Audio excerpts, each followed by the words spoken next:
Okay, welcome back, and this time around we'll go through the standings of it is in Group A, Group B, to Group L, and in Group A you have Senegal played already 5 games, Madagascar 5 games, and you have Sudan 5, Equatorial 5, but on points you have Senegal 13, Madagascar 10, Sudan 3, Equatorial 3, and it's interesting to know that this is the first time that Madagascar will be going to the African Cup of Nations.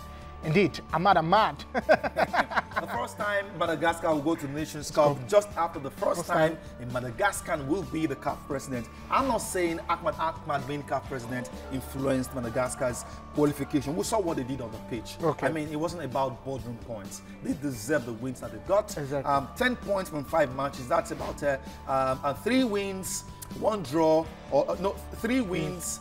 1 draw and a loss. Yeah. You know, so kudos to Madagascar. It shows that football in that very tiny country is developing. For Senegal, expected. Would you expect Senegal not to qualify from a group like this? Senegal that has some of the best players in Africa, like Sadio Mane. And they're the best in Africa for now. Absolutely. So it's looking good in Group A. Maybe one would have thought a team like Sudan, who have a very vibrant local league, you know, would have impressed in this group. But sometimes the depth of your league may not transcend to the depth of your national team. Okay, in Group B, Morocco, of course, on 10 points, Cameroon on 8, Comoros on 5, and Malawi on 4, all play 5 matches. Morocco, Cameroon, of course, at the African Cup of Nations last week.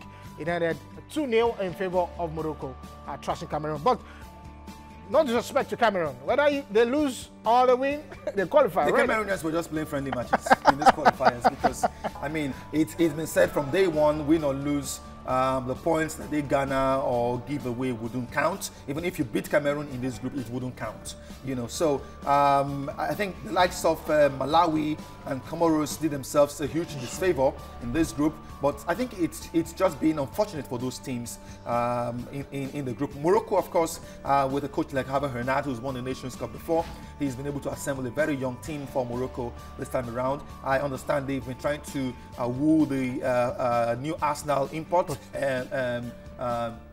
Guendouzi, to play for Morocco, but he's declined. He wants to play for France. But then the Moroccan team, we saw them at the World Cup qualifiers, how good and enterprising they were, and certainly for the Nations Cup, they will be one of the teams to watch out for. Okay, in Group C, you have Mali play 5 already, 5 games, and they have 11 points. Burundi on 9, Gabon 7, South Sudan 0. Okay, and that you can equally say that Mali have already qualified for that particular group. Well, South Sudan are one of the youngest countries in Africa, so not so much will be expected from them from the qualifiers. But I think it's a learning curve for the team. It's an experience they will cherish going forward as far as their football is concerned. The battle still remains for Burundi and Gabon. Yeah. I wish to see Gabon go through. They've got some very good players who should lead the Africa Cup of Nations. Pierre-Emerick Aubameyang is one of them. Mali is done and dusted in this group. Exactly. So the fight certainly will be between Burundi and Gabon in the last round of matches. And in Group D, you have Algeria already on 10 points, already qualified. Benin Republic 7, and you have Gambia on 5, Togo on 5. So what is looking like is like Benin Republic might just join Algeria on the team. It's still very open. It's still very open. Benin Republic on 7 points, just 2 points above Gambia, 2 points above Togo. And so Algeria are the only team that is safe at this point in time. Exactly. If Benin Republic gets to sleep in their last game, they can't be usurped. So Togo, Gambia still fancy their chances here. Okay. And of course, you have in Group E where you have Nigeria already qualifying on 10 points. And so the fight will be between South Africa and Libya. And as Promise said the other time, South Africa just need to get a draw in Libya. And of course, in Group F, you have Ghana on 7 points. Kenya on 7 points, Ghana on 6 points, and Ethiopia on 4, Sierra Leone on 2. So the fight will be between Ethiopia and Ghana. As a matter of fact, this group is still open. Very open, but I mean, there's this game we were playing when we were young, so you were out of the game. Sierra Leone is out of this completely. So the fight is between Kenya, Ghana, and Ethiopia. Oh, yeah. Ghana left it too late. I mean, they started this qualifying series on the back foot. I remember them, you know, losing games at home, pulling unnecessary draws. 6 points from 5 matches, not too good for the Black Stars of Ghana. Yeah. But for Kenya, I think Kenya has shown that their consistency over time is really paying off at this point in time. So it's still open, like you said. Kenya, Ghana, Ethiopia. The last round of matches will decide who will finally make the tickets in Group F. And if you look at Group G, 8 points for Zimbabwe, Liberia on 7, DR Congo 6, and Congo 5. This group is also still very open. Very open. But Zimbabwe taking the lead is one thing I am really surprised about. On paper, you look at Group G and you easily want to give it to DR Congo and Congo Brazzaville. Exactly. These are two countries who have very, very good football leagues, very good players in Europe, and very good players who have over time shown their potence and experience on the continent. And so it's unimaginable to see that DR Congo are lying third in Group G, Congo Brazzaville are fourth. But it's also delightsome to see that Group G is still very open.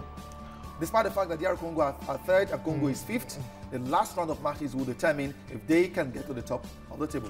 One group that is very surprising to people is Group H, where you have Guinea already on 11 points, Cote d'Ivoire on 8, Central African Republic on 5, and you have Rwanda on 2 points. Interesting. Guinea is done and dusted. Exactly. Guinea is done and dusted.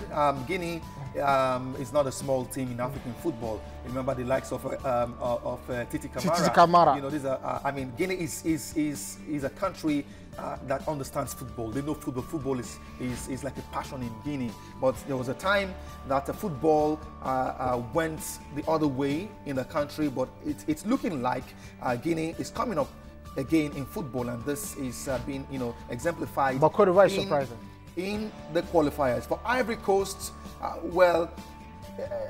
there's what we call law of diminishing returns. You know, there was a time Ivory Coast dominated African football for a long time. I think they are beginning to see the other side of things. But then, 8 points from 5 matches, 8 points from the last game will be enough to see them through. Okay, and in Group I, you have Mauritania already on 12, Angola 9, Burkina Faso 7, and you have Botswana on 1, and it's looking like Mauritania already qualified.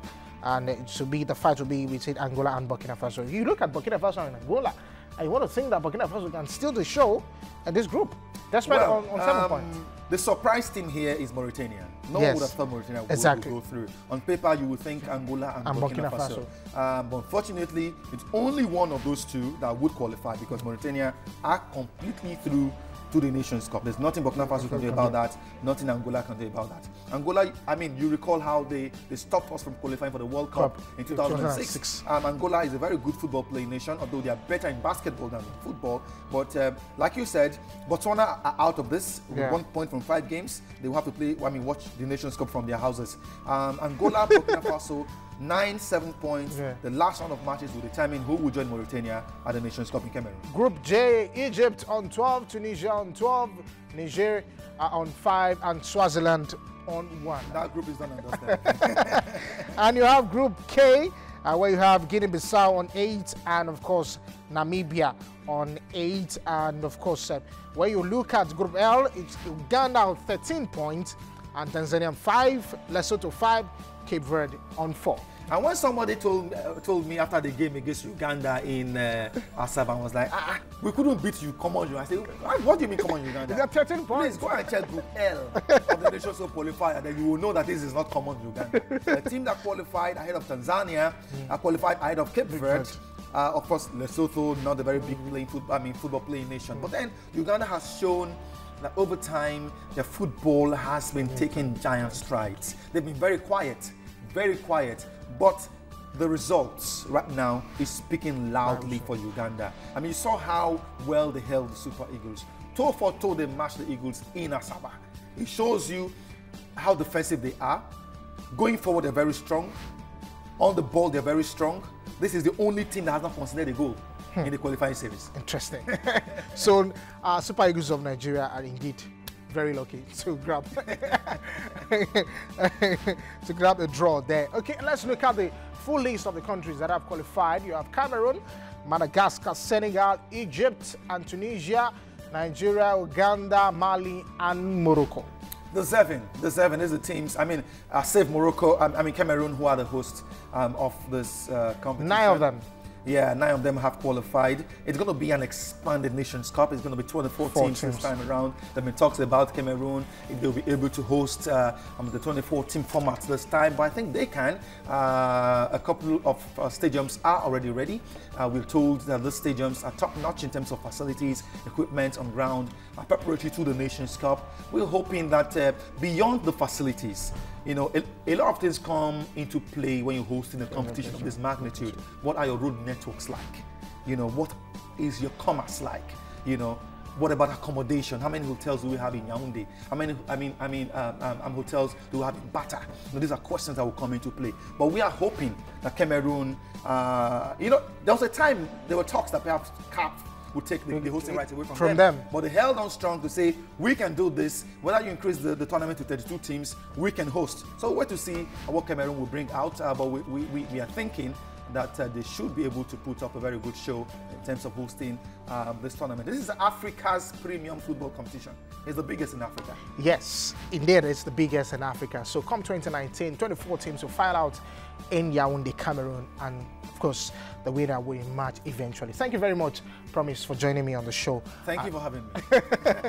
Okay, that's all we have for you this week. Join us next week as we bring you stories happening in the world of sport. A recap of the week. Thank you very much. My name is Ademola Lawrence. Bye for now.